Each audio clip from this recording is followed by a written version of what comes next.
Hey everyone, and welcome back to another episode of Game Talk Radio. I'm Greg, and there's no Jen today. Unfortunately, work's been really tough for her, and she's had a lot of stuff going on. So I'm just doing this one solo today. But I'm gonna try a little bit different format. Obviously, when I'm by myself, we don't have each other to bounce off of, and so what I'm trying to do is I'm trying to pick some cool stories to talk about, like we always do. Throw my own input, like I always do, but also try to add some stories and some things relate to me. So let's just kick this thing off. It may not be as long with only one person here, but I'm gonna try to fill the time properly. Want to make this still entertaining for you guys and everything. So the first story I was reading this week that really kind of hit me as strange was that some tournament organizers, I'll get into it, I guess, later, but basically, we're talking about Super Smash Brothers Melee tournaments. So that's the game for Nintendo.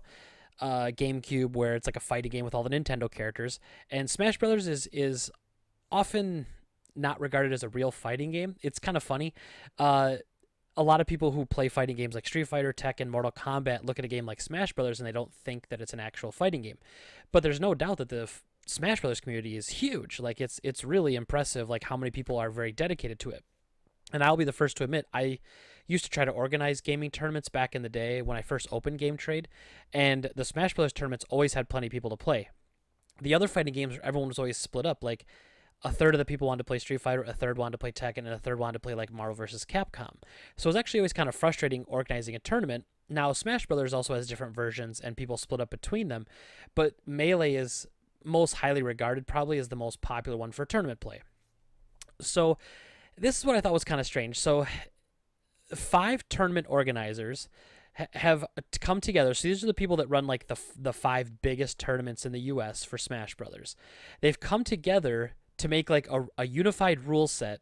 And one of those rules is that it bans any controller that's not an actual GameCube controller. Which is strange because there's a bunch of other, like, obviously if you're playing Melee, it's pretty much how you want to play it, but that means you can't use something like an arcade stick. There's something that a lot of people use that's a custom controller called Smashbox. And it's really strange. So I kind of, what bothers me about this, I guess, is that 5 people are essentially dictating what the entire United States set of tournaments will do. Because people who want to play, say, in lower tier tournaments, we sponsor a lot and we help out with a lot of Smash Bros. Tournaments in our local area here. And all those tournaments have to look to the big guys to follow the rules that they kind of set. And I don't know, this one really kind of bothered me because it just feels like, now, you could argue that maybe they know what's best for the tournament scene since they're the ones putting on the big tournaments. But it's been debated for a long time back and forth.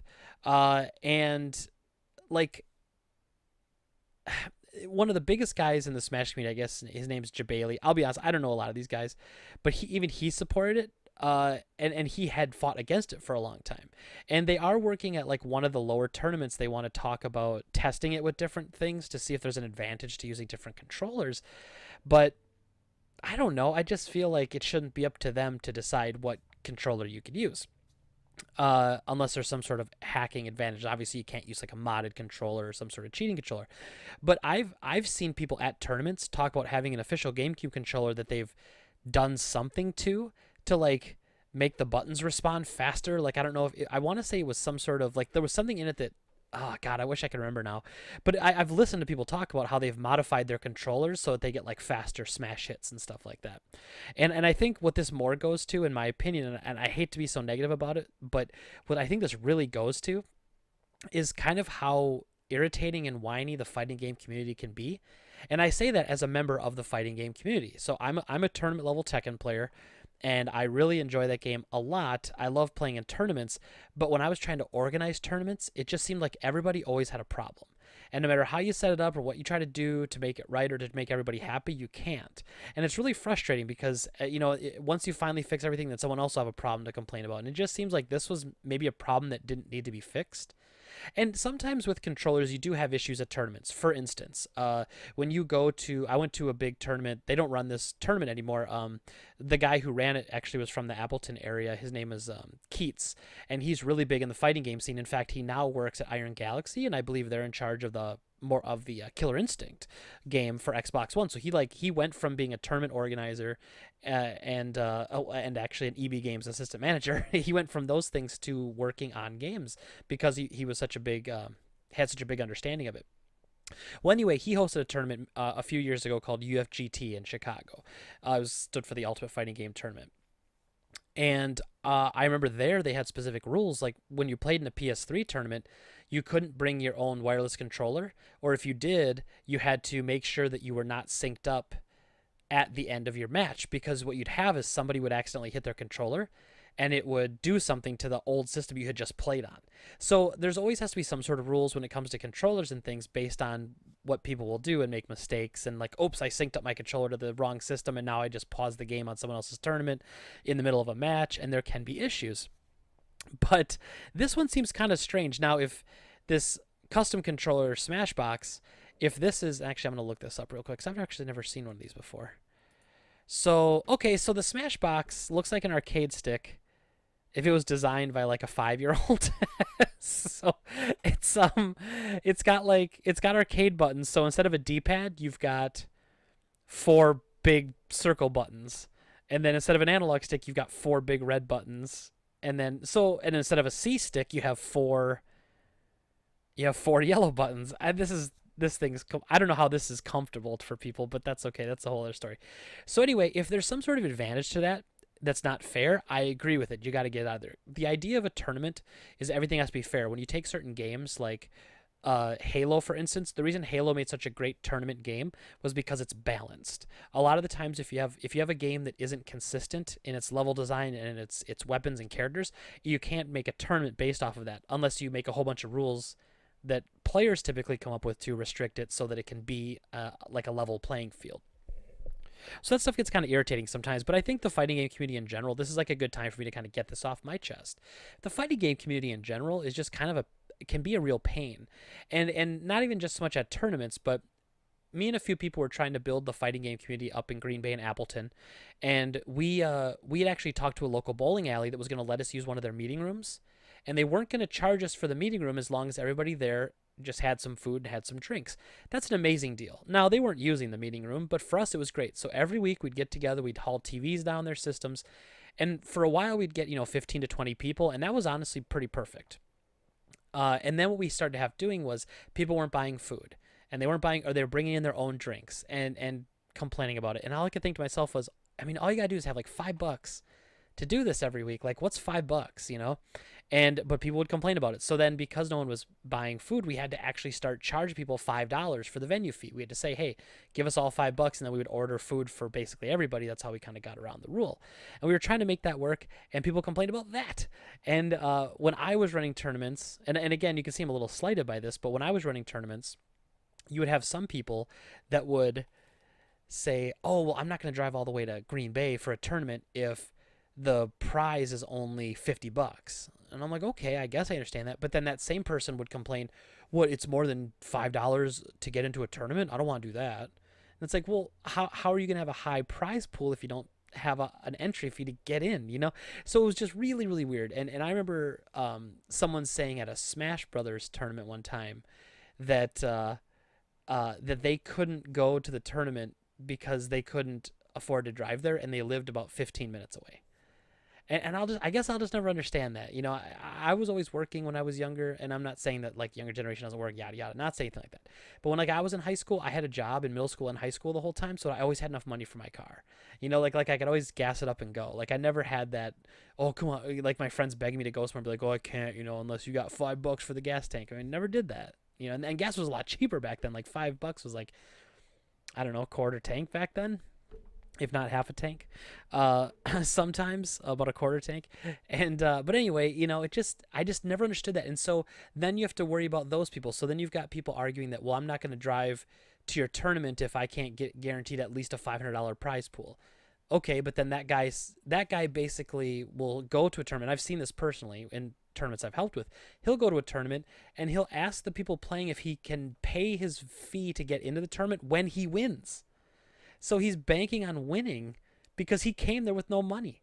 it's really crazy scene to me. The fighting game and not just the fighting game community, but Smash and the fighting game community are kind of the same and kind of separate. But it was just always one of those things that I'll never understand it. I don't know.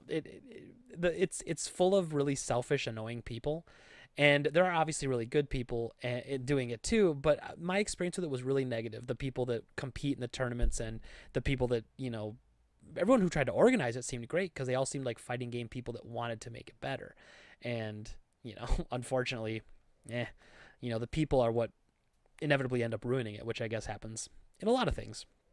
But anyway, so yeah, Smash Brothers. I guess apparently, if you want to play in the big tournaments, they're gonna require you to actually use official GameCube only remotes. Which, whatever. Who cares? Not a big deal. Now, this next story I found really, really amusing because I wish this would ever happen to me, and I don't think it ever would. But there was the headline is an amazing dad subbed in for his son in a Rocket League tournament. So NBC was doing a 2-on-2 Rocket League tournament, and as you guys might know, I play a lot of Rocket League. And Josh Russo was all ready to go and compete with his friend, and all of a sudden some weird thing popped up or some sort of emergency popped up, and his friend couldn't go. So he was just basically left in the wind. You can't really play 2v1. You're not going to win, and they probably wouldn't even let him play the tournament if he didn't, But anyway, so his dad offers to play. So I'm guessing his dad probably drove him there to the event, or his dad accompanied him to the event, and when his teammate couldn't make it, his dad stepped in. Now, the funny thing about this is you think, okay, so has his dad played before? Is he good?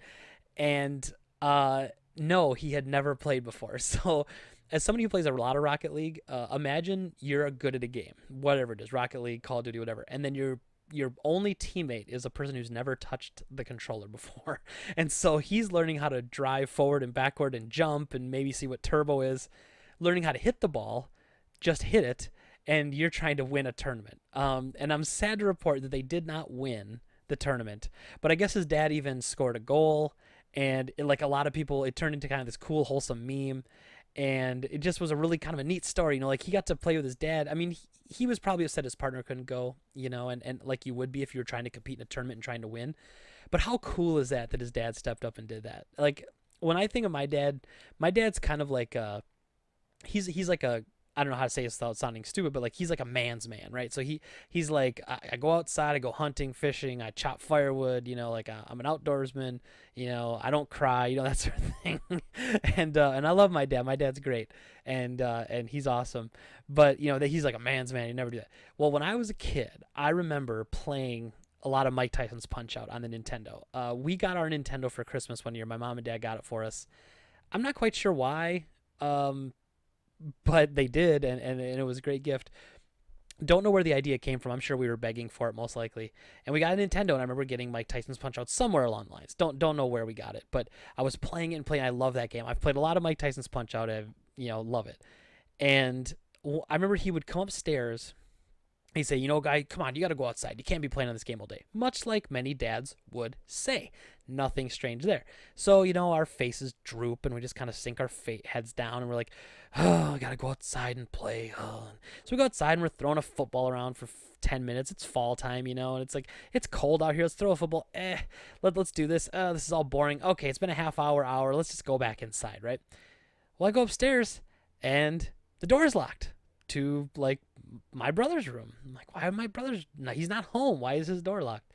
And we're like knocking on the door, and I can hear my dad playing Punch-Out through the door. So my dad basically kicked us outside so that he could play Punch-Out, And so I think it's really funny because my dad was at that age, like, see, okay, let me try to do some quick math. So at that time, my dad was probably 40 or 43. Let's say 40. Let's say 43, because he's 30 years older than I am, and I'd been about 13 at that time, if not a little bit younger. So let's just say 40 to make it even. So I'm 36 now. So I could imagine me, like, I would do that at 40. And it's funny, like, when you're a kid, how old 40 seems. But when you're an adult, like, I'm 36, and I don't feel 36. I mean, I do after trying to play in a 3-on-3 street ball tournament with my friends, or when I do landscaping all day the day before. But for the most part, I don't feel 36. Like I've always enjoyed things I enjoy. And like my mom and dad used to go bowling a lot and do pool tournaments a lot. Like that was kind of their video games, I think, for them. Like they were still going out and having fun, is my point. Just like I today do with Jen. We just don't go out bowling. We go and I play Rocket League, or we play World of Warcraft or whatever. And so I thought that was pretty neat that his dad stepped in for him and would do that. But what's funny is I think about this as I'm telling this story. I think of another story where my dad, I really wanted to go see the Beavis and Butthead movie when it came out, because I'm a huge Beavis and Butthead fan. Like I've got all the comics, which are great, by the way, and obviously love the show. I actually thought the movie was okay, but the show is hilarious. It's all great. Have the video games in my collection.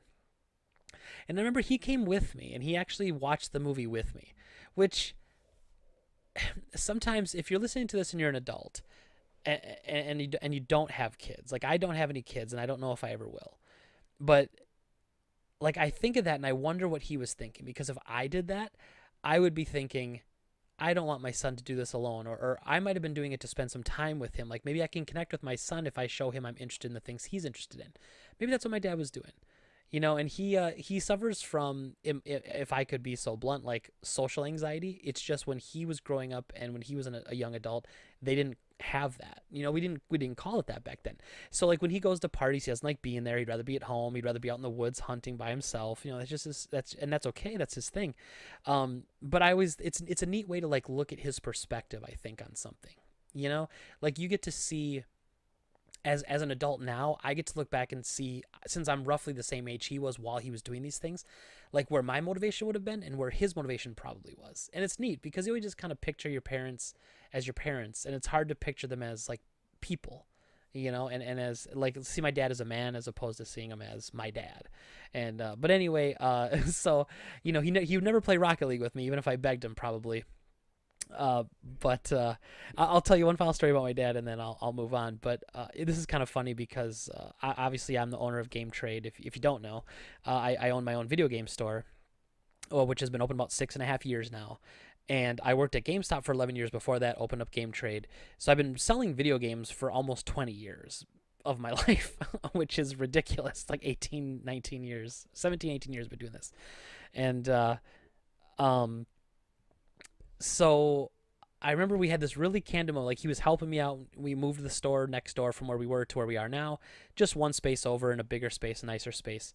And I remember one day we had this really candid moment. And like I said, he doesn't speak up a lot. And he said, he looked me dead in the face and just really proudly said, I always thought, these video games wouldn't do nothing. They were just a stupid waste of time. He's like, you sure proved me wrong. Look what you made out of just video games. And it was a really touching moment. It was also kind of funny because, I mean, it's an old people thing to kind of say video games are a waste, but he was very sincere, and it was one of those moments where he had like an emotional moment, which he normally doesn't have, and that was really neat.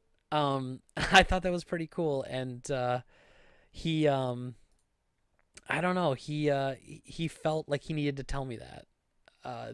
So he always thought video games were a stupid waste of time, and then I opened up a video game store and became successful with it. So that's always I think that's a funny story that I'm sure if I ever tell him that, he would say, "Well, I wasn't surprised.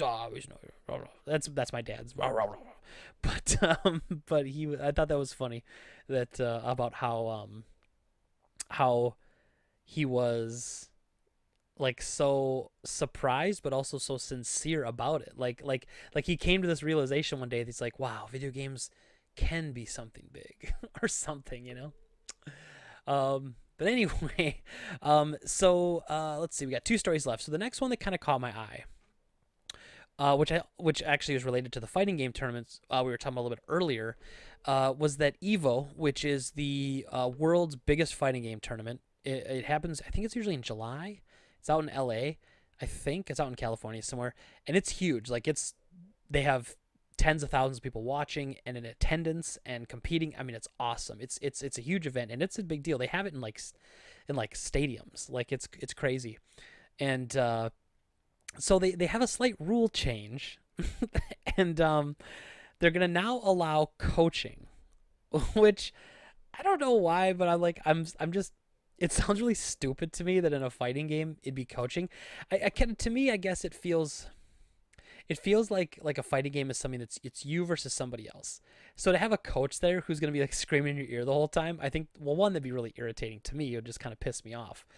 But uh, it's always been long debated like in esports if coaching is something.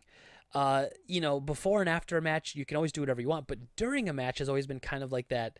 You leave them alone. You can't say things. You can't really, whatever. Which is unlike major sports. Like you can have people on the sidelines screaming during NFL games, NBA. You've got people, calling things out. Even in baseball, you've got coaches on the different bases telling you when to go, when not to go, stuff like that. And so anyway, Joey Seuler, I don't know if that's how you pronounce it, the head honcho of Evo, is saying there's an Evo rules update. We have removed the no coaching rule, reduced the time between rounds to 30 seconds, and added a staged trespassing rule. To clarify, the trespassing rule ensures that no one interrupts the match directly on stage, including coaches. So apparently it leads to all sort of weird instances where players will even like decline playing on the main stage. But apparently what they're going to do is in the top 8 of a tournament, so when you're down to like your last 8 people, they won't allow coaching anyway. And they mostly do that just for match quality, but also for streaming, because you don't want to have some like you who just like screaming into your, over what's happening in the action. Like you kind of want to see the two people there fighting. And I don't know, it's weird. Like fighting games, when I play Tekken, I laser focus. And so there's not really time for like trash talking and stuff like that. Like you lock in, you focus on something and you're done. And so I don't know. Coaching, I don't even know if a coach would help me. Now, I could see doing a coach between rounds, right? So say you play somebody and you just get trounced and your coach is like, okay, here's the thing. He's watching you be overly aggressive and he's waiting for you to move and he's countering you. So now what you got to start doing is feign like you're going to go in, then back off and then come in with something different, get off his timing, something like that. I could see that. That's advice, a little bit of coaching. But during a match, if say I was playing and the coach is like, "Come on, dude, you gotta spam punch. Come on, high punch, high punch. Okay, now drop him with the low kick," and I'd be like, "Just stop, please." And I don't know. I think that's how it works in like UFC tournaments are like that. I know, like you have coaches constantly screaming during the match. Like I watch a lot of UFC, and like you'll have a guy in the mat, and he'll actually, when they're on the mat wrestling, he'll push his opponent over to his own corner if he can, so that he's far away from his coaches and the guy who's in position to win might be closer to his coaches so he can have people tell him the best advice.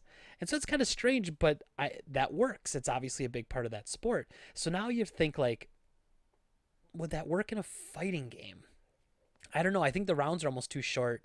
I think the games are over too quickly to try to say something like that. But if you had somebody saying, in Street Fighter, like spam Hadokens, spam, okay, hit him with a flash kick. Like, could you even hear that, understand it, and respond in the time you'd need to?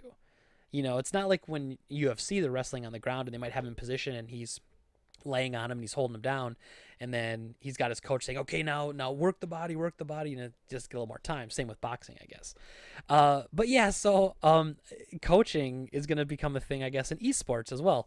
Again, it makes sense to me kind of between rounds to try to like get someone else who can watch it from an outside perspective, see what's happening.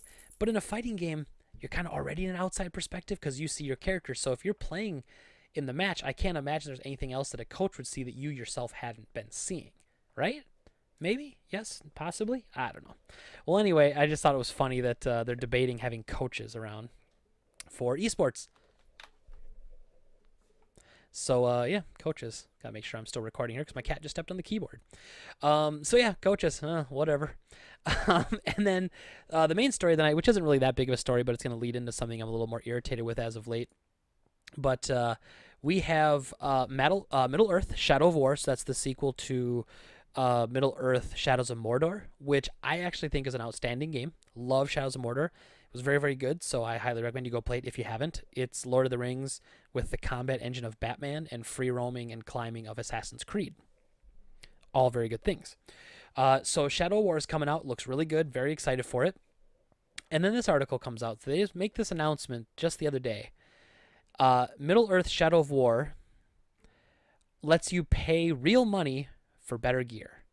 So now it's not just let's see, you can buy loot boxes with microtransactions, and not just for cosmetics, but for gear that improves your actual characters, like a better sword or better armor. And I just thought, like, what is it with this current trend in games now that we have to have unlockables and loot boxes and randomness and all this other sort of stuff? Like, it's everywhere. Overwatch does it. Hearthstone, not Hearthstone, excuse me, Heroes of the Storm, Overwatch, um, so many different games. Rocket League is really bad about it. I play a lot of PlayerUnknown Battlegrounds. They're doing it now. And it's just so egregious to me because what it is it's a free-to-play strategy being implemented into full-price games.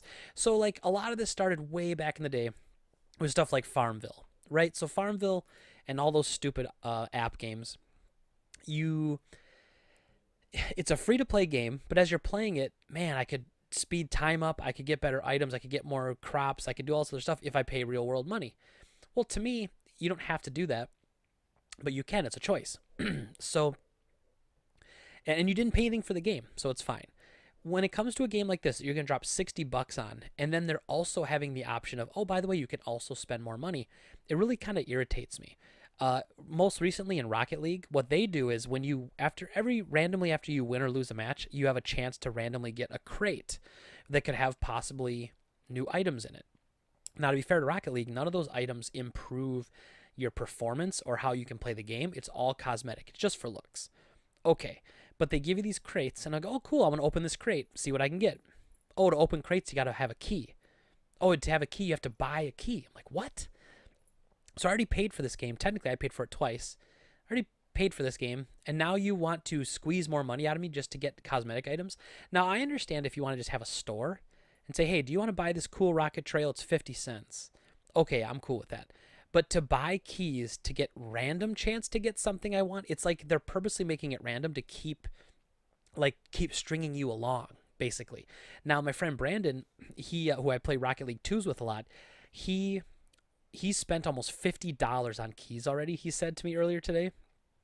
And not only that, sometimes when he opens a crate, he gets rare items and he gets doubles of the rares he already has. So, like, how fair is that? So not only are you making this random, but you're making it random and allowing there to be doubles. Ugh, what a pain in the ass. So let's get back to Shadow War real quick. So Shadow War is going to do this. They're going to have, there's like a marketplace they're opening up where you can actually buy loot chests, war chests, you can buy experience boosts and bundles. It's just, this is the perfect example of like a publisher stepping in saying, hey, your game's popular. What kind of crap can we weigh it down with to try to pinch just another penny or two out of all of our customers?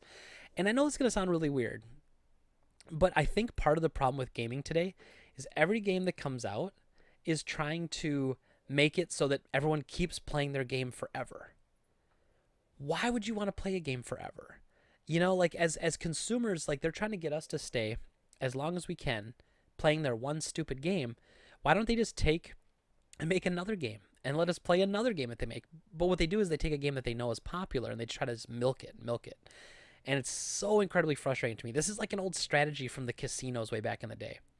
Just get what you can to get people to stay there and they'll spend more money. It's the exact same thing. And it's just really egregious to me when you have a full price $60 game. You have a full price $60 game and now they want to squeeze more money out of you. I mean, I would argue that you could make that argument about DLC the same way, but a lot of times DLC is worked on and added later. This is a random thing that you can just keep buying these loot crates. I mean, some people, and I know people are addicted this way to certain games like this. I mean, my buddy Brandon spent $50 on keys to open chests that are random in Rocket League. $50 extra, not counting what he paid for the game. Just incredibly insane to me. And I got really upset because I was playing PlayerUnknown Battlegrounds, or PUBG for short. I was playing PUBG the other day, and I had a bunch of points because I won some games and I killed some people. So I got a whole bunch of these CP points or whatever, and you use those to buy chests that can have random loot as well. I don't mind if they do it in a game where I can just play the game and do it. I don't have to buy anything. And they had some special crates that were like from some Gamescom event or something. And I was like, okay, cool. They have a chance to get random loot. Let's do it. So I used my points to get 2 crates. Okay, so I had to use in-game currency that I already earned by playing the game a bunch to buy points, to buy these crates. And then I go to open the crate, and I need a key to open the crate, and each key is $2. And I thought, what the hell is this? So not only do I have to farm the game to actually buy these crates, I have to use real money then to buy the keys to open the crates. I don't know. It's a whole big thing right now. This kind of pay to win or random loot crate where you buy into the game and spend money. It's just incredibly irritating to me, and it's just getting worse. I mean, with something like Shadow of War, there's no reason to implement it in this game. It's a single player game. It's not even cosmetic based. It's actually better weapons. So you're just telling people, hey, you're not any good at the game. You don't want to put a lot of effort in. That's fine. If you have some money, you can just buy better weapons. How does that make you feel? And I guess I would say, okay, I guess if that makes you happy, except they don't even let you buy the items you want. You have to buy random chests and just hope that you get the items you want. I mean, it's just like they're double dipping. And to me, I feel like they're taking advantage of us as customers, you know? It's incredibly, incredibly annoying to me when these companies have plenty of money, they know what they're doing, they're making a good game, and then let's just try to milk it out. But, you know, I don't know. It comes out in October. I was really hyped for it. See something like this, it kind of kills my hype, even though the game itself will probably still be amazing. There's a part of me that almost wants to boycott it, which would probably be really stupid because then I miss out on a really good game. But you know, I mean, sometimes you have to stand up for what you believe in, and sometimes you have to. Nothing will speak louder than the action of not buying a game. If a lot of people didn't buy this game and stated that as the reason, well, maybe we'll change the course of things. Probably not, but maybe. And well, anyway, guys, that's the podcast today. The only thing I want to do at the final end here is I want to do a game recommendation, like I've been trying to do consistently here. So this week I'm going to recommend a Sega Genesis game that I really, really like a lot. It is called X-Men 2. So there's a couple X-Men games on the Sega Genesis, X-Men, X-Men 2, and there's one called Spider-Man, X-Men Arcade's Revenge. And X-Men 1 was actually a launch title I bought with my Sega Genesis, and it was a fun game at the time, but it didn't age very well. X-Men 2, on the other hand, took everything about the first one that was good, kept it, and then cranked everything up that needed work and fixed it. It's a 2-player co-op game. You have unlimited mutant powers, like Cyclops can shoot as many beams as he wants. Gambit can throw as many cards as he wants. All that stuff makes sense. Wolverine slowly regenerates health because of his healing factor, like all these great little things. Beast and Nightcrawler can crawl on walls. And now this game was really unique in the very beginning when you turn it on. When you first hit the power button, you don't even see a Sega logo. The first thing it does is kick you off into an intro level. Only cartridge game I ever played ever that did that. So it randomly gives you a character and starts you on the first level before you even see the Sega symbol. Then you beat that level, then it brings up the Sega logo and the start menu, and you get to go in and check it out. But a very good game. Like I said, 2-player co-op. One of the levels is you go inside of a master mold, the big Sentinel, and you have to fight him as a boss. You actually get to have Magneto join your team. So you get to play as Magneto. Lots of cool stuff going on in that game. But anyway, that's my game recommendation of the week. And I know this was a little bit of a short one, and hopefully Jen will be back with us next week. But I wanted to at least record something because I really enjoy doing this every week for you guys and also for myself. And I hope you guys get a little enjoyment out of listening to it as well. So anyway, I just want to say, as always, thank you for listening. If you have questions, you can always hit me up. You can find me on Twitter at BrosInsanity. Otherwise, you can find Jen at GameTalkJen. Or you can email us at GameTalkRadioWI@gmail.com. You can email us questions, and we'd happily read them on the air. But anyway, as always, super, super appreciate you guys listening, and we all hope you have a great day. Bye-bye.